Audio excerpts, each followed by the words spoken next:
अध्याय 6 ध्यानयोग. श्री भगवान उवाच. अनाश्रितः कर्मफलं कार्यं कर्म करोति यः स संन्यासी च योगी च न निरग्निर्न चाक्रियः. 1. श्री भगवान उवाच. श्री भगवान म्हणाले, अनाश्रितः आश्रय न घेता, कर्मफलांचा, कार्यम कर्तव्य, कर्म करोती करतो, यहा जो, सहा तो, संन्यासी च सुद्धा, योगी च सुद्धा, न नाही, निही रहित, अग्नी न तसेच, च सुद्धा, अक्रियः कर्तव्यहीन. श्री भगवान म्हणाले, जो आपल्या कर्मफलांवर आसक्त नसून कर्तव्य म्हणून आपले कर्म करतो तोच वास्तविक संन्यासी आणि वास्तविक योगी होय. पण जो अग्निहोत्रादिक कर्म करीत नाही, तसेच आपले कर्तव्यही करीत नाही, तो संन्यासीही नाही किंवा योगी सुद्धा नाही. तात्पर्य.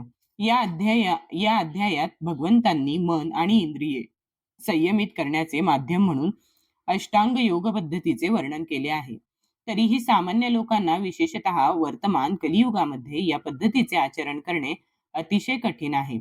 जरी या अध्यायात अष्टांग योग पद्धतीची शिफारस करण्यात आली असली तरी भगवंत विशेष जोर देऊन सांगतात की कर्मयोग अथवा कृष्ण भावना भावित कर्म करणे हे अधिक श्रेष्ठ आहे.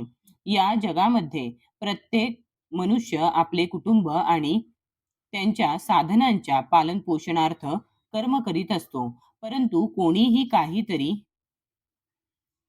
वैयक्तिक स्वार्थ, वैयक्तिक तृप्ती वाचून, मग ती व्यक्तिगत असेल किंवा व्यापक असेल, कर्म करीत नाही. कर्मफलांचा उपभोग घेणाऱ्या दृष्टीने कर्म न करता कृष्ण भावना भावित कर्म करणे हीच परिपूर्णतेची कसोटी आहे. कृष्ण भावनायुक्त कर्म करणे हे प्रत्येक जीवाचे कर्तव्य आहे, कारण सर्व जीव स्वरूपतः भगवंतांचे अंश आहेत. शरीराचे अवयव संपूर्ण शरीराच्या संतुष्टीप्रित्यर्थ कार्य करीत असतात. शरीराचे अवयव स्वतृप्तीकरिता कार्य करीत नसून संपूर्ण शरीराच्या संतुष्टीप्रित्यर्थ कार्य करतात.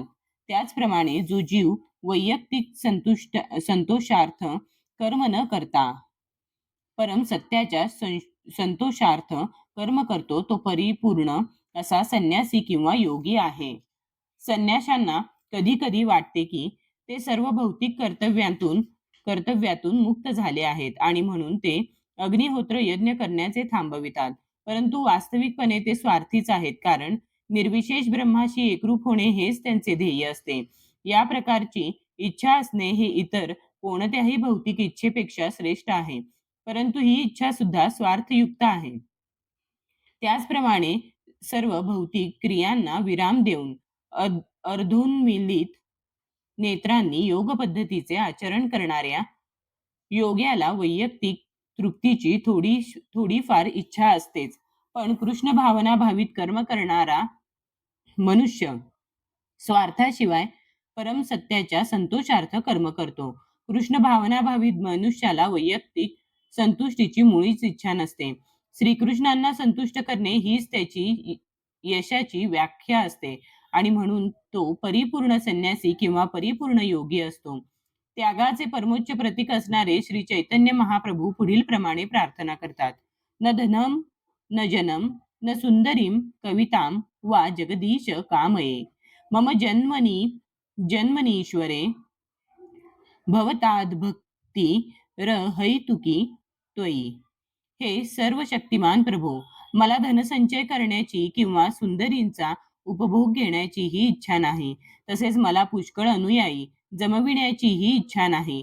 माझी एकच इच्छा आहे की जन्माजन्मांनंतर